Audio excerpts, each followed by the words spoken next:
She screamed before I even glimpsed what was inside the box. "Mom, my eyes. I can't see." Her tiny hands clawed at her face, tears blending with sparkling flecks of pain.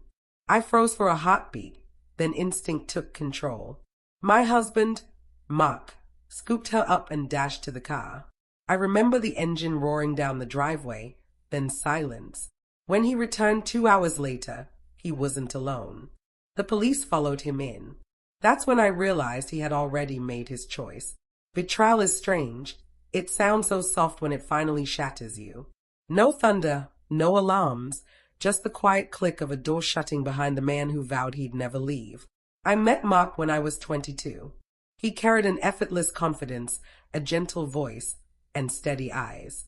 My mother-in-law, Evelyn, adored me back then. She called me her second daughter. I believed her. I believed everything they said, until I stopped. The first cracks were subtle. Evelyn began leaving me out of family dinners. Mark defended her. "She's getting older," he said. "Don't take it personally." Then came the secrets, deleted messages, new passwords, hushed conversations in the garage. I didn't confront him immediately. You learn more when you stay silent. The truth slipped out by accident. Evelyn called me the girl who trapped him. I smiled, poured her more tea, pretended not to hear, but I did. That night, I checked Mark's phone. One message from her: "You did the right thing marrying her. She'll make a good mother. For now." For now. The blindness, the gift, it all clicked later. Evelyn had sent the makeup kit wrapped in pastel paper, with a note in her flowing cursive, "For my beautiful granddaughter, to shine bright like your mother." But she didn't send it directly. She used a friend to bypass my address, making sure it landed in Mark's office. He brought it home, smiling. He knew. The chemicals in the kit, industrial glitter mixed with fine glass powder, were enough to burn, enough to blind. The hospital called it an accident. I called it war. I didn't cry that night. Not when I saw my daughter's bandaged eyes. Not when Mark wouldn't meet my gaze. I began to plan.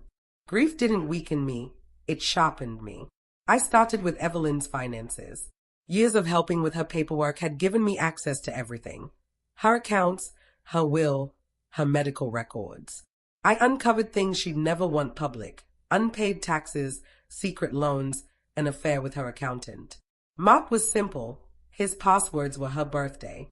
While he slept, I saved every message, every transfer, the money she sent him for emergencies, the investment accounts under his name funded by her inheritance. I let it sit. Evidence ages well in silence. Then I struck. 2 months later, Evelyn was summoned for tax fraud. I anonymously tipped off the authorities with documents signed in Mark's handwriting. She blamed him immediately. He denied it.